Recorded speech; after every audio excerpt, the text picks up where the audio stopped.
Ladies, gentlemen, boys, girls, all people who fall into the category of etc. I'm going to do the intro over again because I don't have my air conditioning unit on. Don't worry, we're going to fix this. We're going to fix this problem. Hold on, here we go. Oh, thank God. Alright, is that actually too noisy? Is that actually too noisy?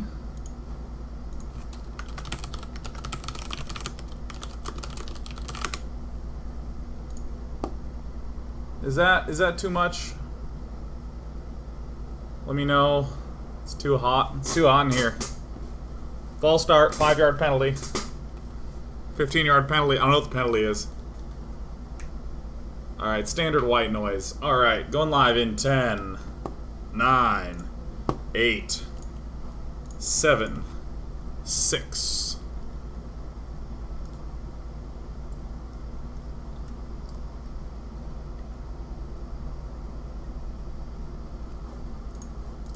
Ladies and gentlemen, boys and girls, welcome to the Day 9 Daily.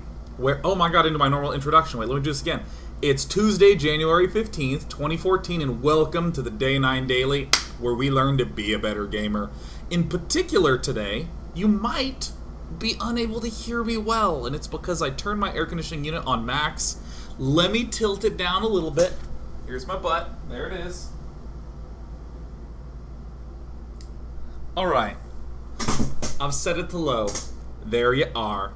It's pretty hot here in outer space, but it's okay because I have a wall AC unit that I got from Target. So I'm very excited to have it installed in outer space with me.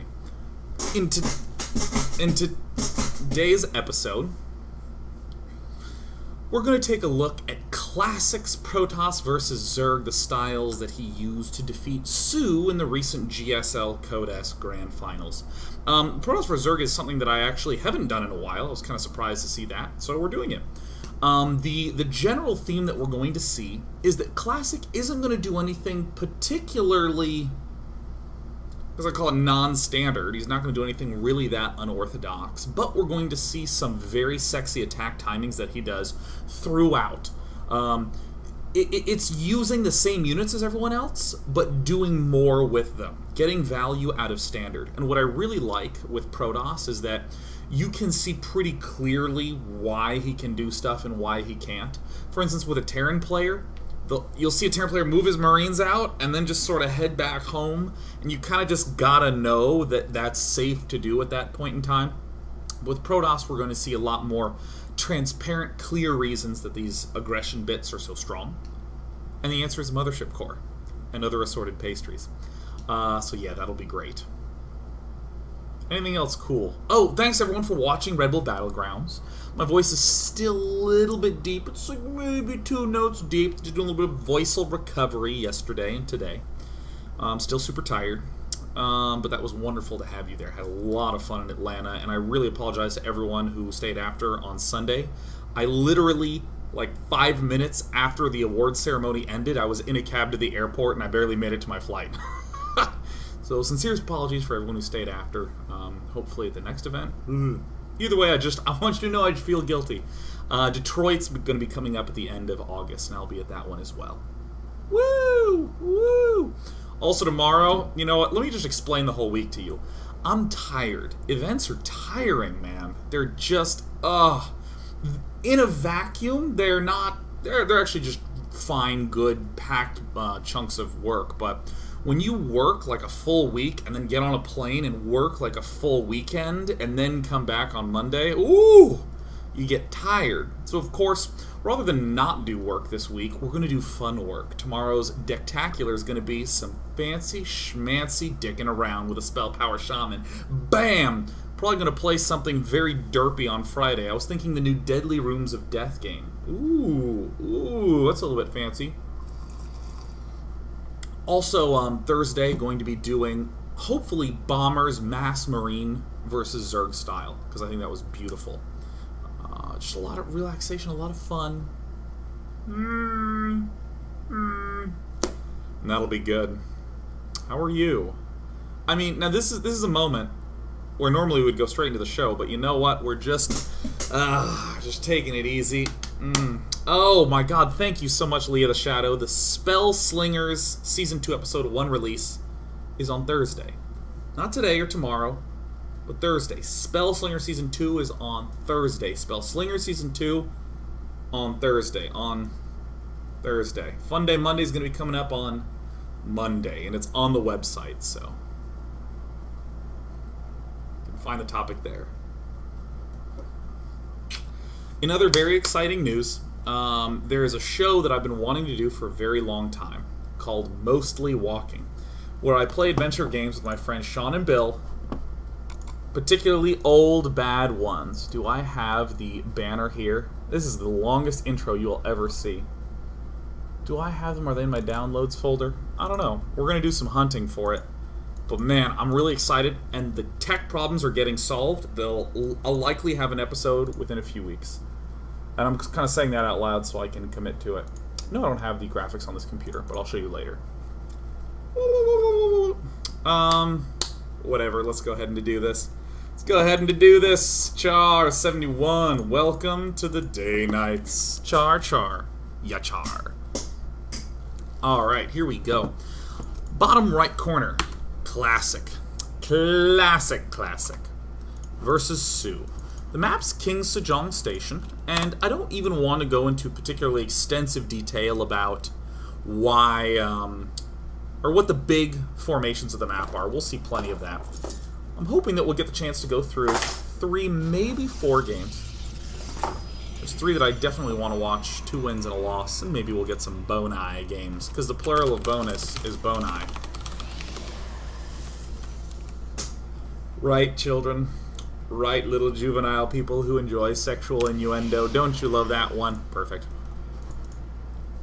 So, Classic is going to be delightfully simple with us. Which will permit me to do things like being delightfully complicated. Needlessly. So that way we can be pleased that Classic's so simple. If you go for a Nexus and immediately a Gateway, you probably shouldn't get any cannons. Why? Because you gotta justify getting this Gateway first. If you get the Gateway first, you should probably get your Cybernetics core fast, or build some units fast. You should make use of this Gateway fast, because you're getting it fast. Get me? Alright, I'm gonna go to the Classic cam real fast. So indeed, he gets a Cybernetics core, gets a unit up. Uh-oh, my air conditioner is starting to rattle. And he does this sort of cute, hidden, pylon-y, Stargate-y thingy. Now, for clarity, it's not a rush to a Stargate. If that thing keeps vibrating, I'm gonna go insane. There we go. Resonant frequencies are my mortal enemy. He doesn't rush for it. He does the usual safe things. Gets the mothership core up right away. Gets the Zealot up to defend right away. Gets the Warp Gate for also defense right away. And then gets a Sentry up for defense right away. So everything's pretty well defended for our Protoss hero at this early game stage. He's even going to tickle an Overlord out of the way. And now we see Classic building the closest Stargate you have ever seen. Building 2 gateways. Dirt. Now, naturally, going Phoenix is probably going to be a pretty terrible idea here because the Stargate needs to stay alive for so long. You need to chrono boost out a lot of those bad boys. Going for Void Rays, probably going to be a pretty bad idea. For the same reasons. But going for an Oracle makes a lot of sense. We see Forges on the back. Now, if you didn't want to go for ultra cute placement way here, like you don't have to do this. You don't have to do this. You can obviously keep it in the main. But let's just take a look at what's going on. We've been chrono boosting out some probes. Look at this. We have 16 here and 3 in each gas. We have almost 16 here and 3 in each gas. We have 3 gateways that are delightfully about to be warp gates. We have a forge that delightfully is about to give us a +1 upgrade. And we even got some harassingness. What was the big thing that I talked about at the start of this game?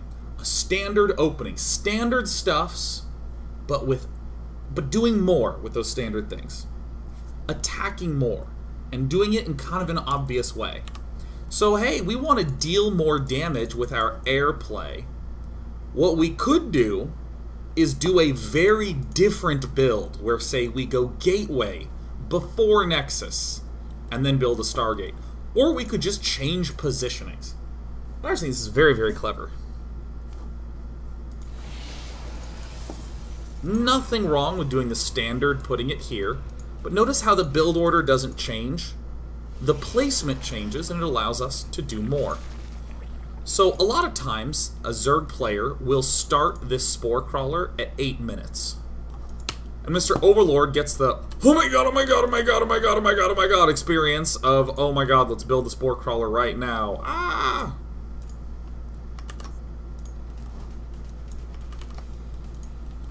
This thing is very beneficial. Classic doesn't know this, he doesn't want to reveal it yet, but it can potentially do quite a lot of damage.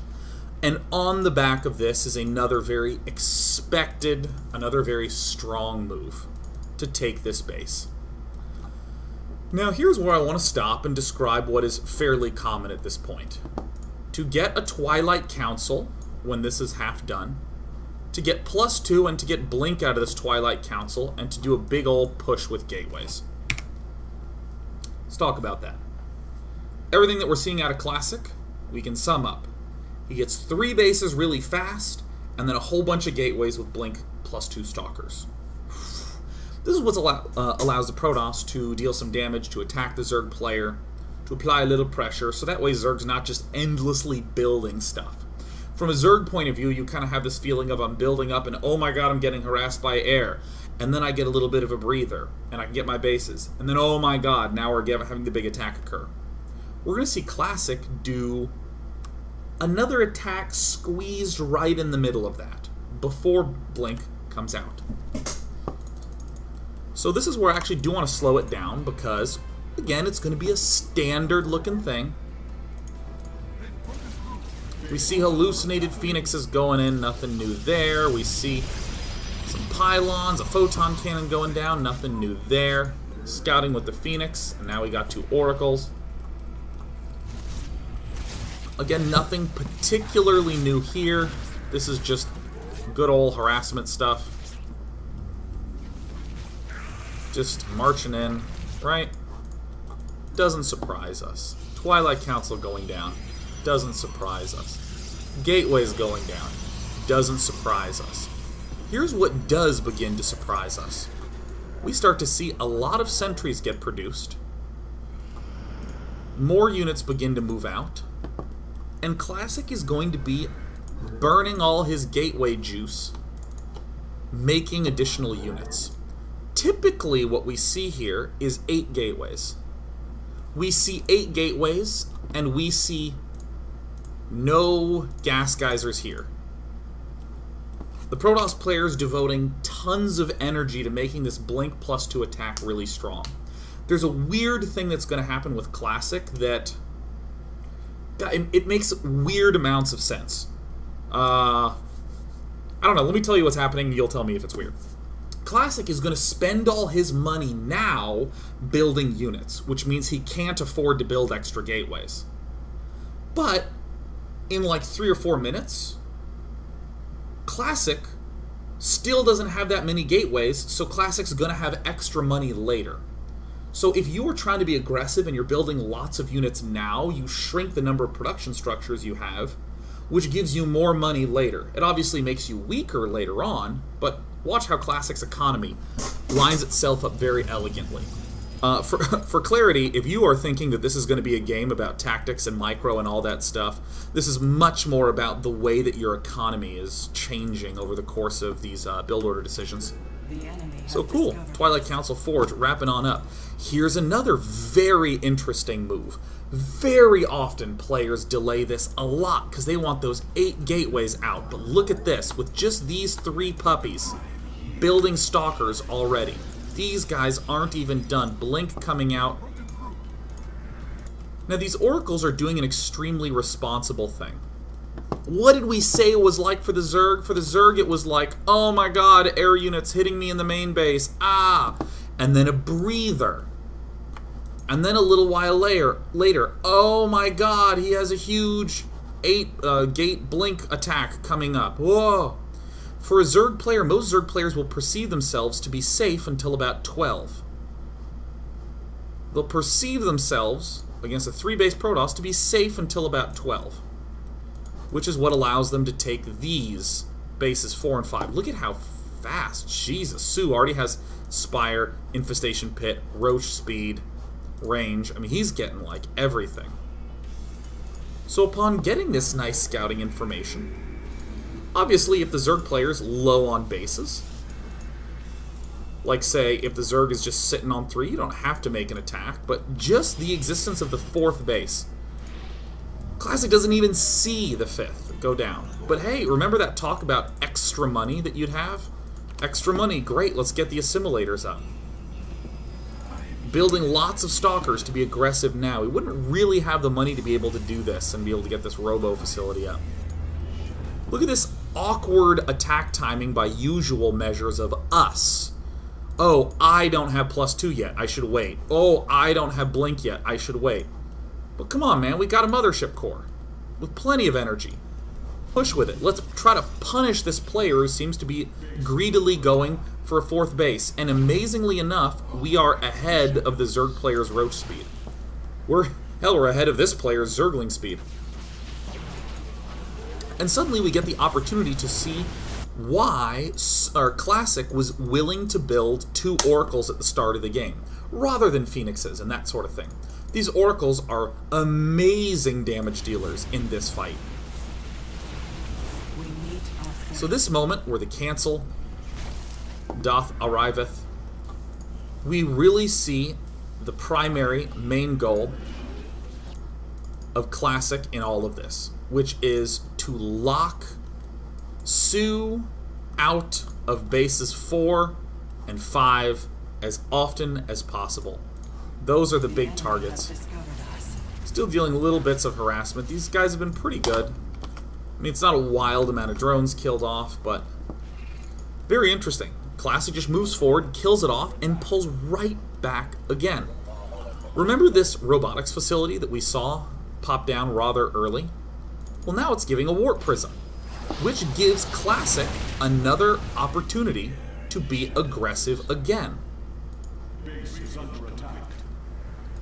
So this is the big attack that many Protoss players are comfortable to do.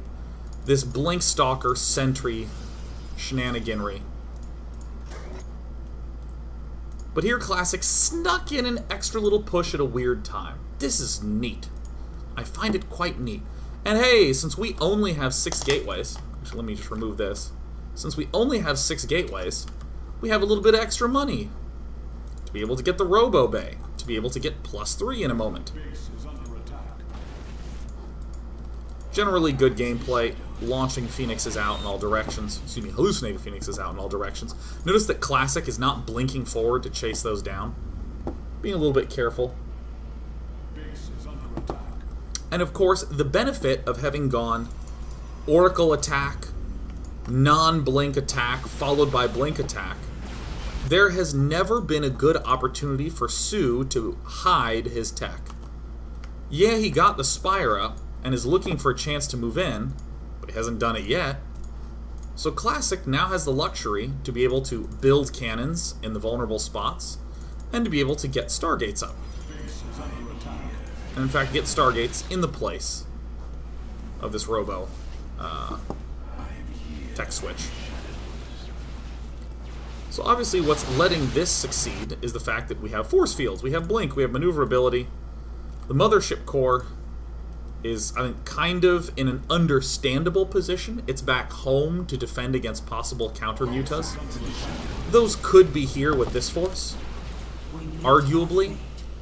But I think the easiest way to get this is to not overcomplicate it. Classic is trying to shut the Zerg out of 4 and 5 bases.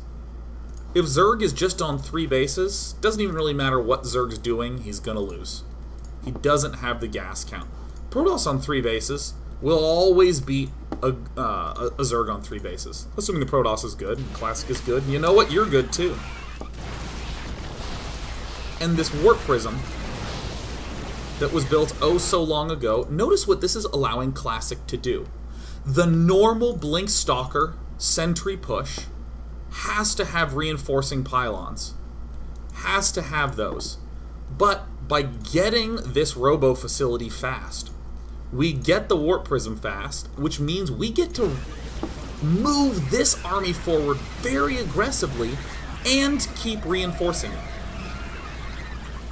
This is a pretty good angle for Classic. I mean, I know he's getting overwhelmed. I'm not saying this is a good fight. I'm saying that this is probably the most profitable angle that he could be positioned at. And this has successfully shut this Zerg player out of these hatches.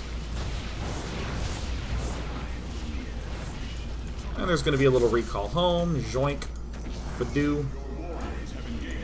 And now the Warp Prism gets cleaned up, and we're in a position that's very well defined for Protoss. He knows he's up against Mutalisks and has the tech that he needs. He has not lots of gateways, but he can produce non-stop out of all 6 and get Immortals at the same time. It's a very lean on production structures kind of base. I think very often what will happen to a Protoss player in this period of time is there will be too many of some production structure.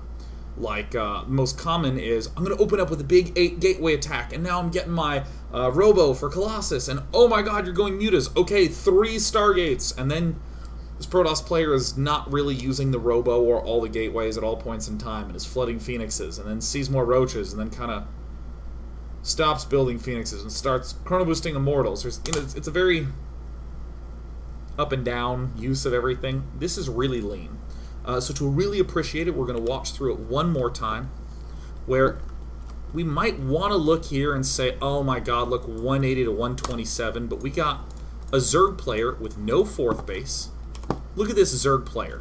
This is a Zerg player with 18 Mutalisks that we already have an answer to in the form of Phoenix production, just getting started. That's probably the biggest threat. We got 25 Roaches and some Lings. Look at production. There's no more gas for upgrades. 2-2 is not coming. What upgrades are down? Well, gee, just Burrow, Roach speed, Zergling speed. There's no Pathogen Glands. There's no Enduring Locusts. To get the edge that Classic has at 15 minutes, we have to open the upgrade tab, and we have to look at the money. This is a Zerg dead broke on gas, and that's what happens when you can lock a Zerg down to just these 3 bases. He can pretty much do one gassy thing, and in this game it's Mutalisks. So let's come back to this and watch this very quickly, because I just think it's so pretty. I guess we're going to be at the 6. Alright. So we see a standard opening, 3 gateways, with a Forge, with a Stargate. But to be a little more aggressive, Classic just changed his Stargate placement. He's still getting the 3rd base. And actually, I will keep it on the everyone can. SoO certainly could not have taken an additional base by now and feel happy about it. Around 9 minutes seems pretty good. Wow, insta-spire, insta-roach speed, insta-missile attacks. Classic does all the usual stuff of getting additional gateways, except, wow, look at that. Very fast Robo. Normal timing on Blink, normal timing on +2, but then an all-of-a-sudden attack upon identifying a vulnerable, fast base. And it's just 1 extra, because Classic isn't even positive that this base is down. And while this whole very beautiful attack is going on, this Robo facility finishes up. Can get an Observer and a Warp Prism. It actually should have done this a little earlier. Nerves, I might call it. Classic's been doing all this sort of scouting stuff. Because he has extra money, because he only built 6 gateways, he can get these geysers up. These geysers are allowing for a little bit more flexibility. Now, all of a sudden, the usual Blink +2 attack is bolstered by a Warp Prism and can be particularly aggressive. These Oracles have allowed the opportunity to be a little aggressive. The extra gas means we get to build the Robo Bay, and we get to research higher level upgrades, like +3 attack in just a second. And most delightfully and importantly of all, we've shut down this base. We've seen his tech choice, and we're about gearing up to shut down this base. And look at how fast this goes. Look, I'm going to go the 12-minute mark. This is right when Blink is done, and +2 is done. Blink is just finished. Look at this army movement. Blinking ahead, leading, moving up, and then immediately right. There's no waiting for pylons to get built. It is a straight shot movement. Aggressive blinks forward. This has been as direct a movement as you can probably safely take. Thanks to this warp prism, we guarantee that it has constant bolstering. And because we are doing such a scary attack, we have bought ourselves all the time that we need to get Stargates up. If we saw Swarm Host, we'd probably be just getting more Colossus up. We can use this warp prism continually. And of course, because this attack is so big, we get to do fancy little moves like this. And the Mothership Core allowed for the retreat in the first attack, and is going to allow for a retreat during this attack. Very cool. I mean, the Units tab shows that Protoss has lost a little bit more, but in my eyes, I think that this is a pretty gosh darned successful play. I think that an adjustment could very well have been to have this Mothership Core following along with this army here to be able to recall back, or hell, even blindly photon overcharging and then marching up. That, I suppose, is debatable. Classic has put himself into a delightful position. So, thus far, we've gotten the chance to see a more or less standard series of decisions. Stargate with a third base. Gateways to defend the third base. A push around Blink. But these little adjustments of fewer gateways, sooner attacks, faster tech switches, is allowing Classic to just attack more, and attack more, and attack safely and retreatably. So when we come back, we're going to see the way that Classic plays off this game, and we're going to see that all the advantage that he's built up to now continues to hold throughout the rest of the game in a really nice way. Bam! Shazoo!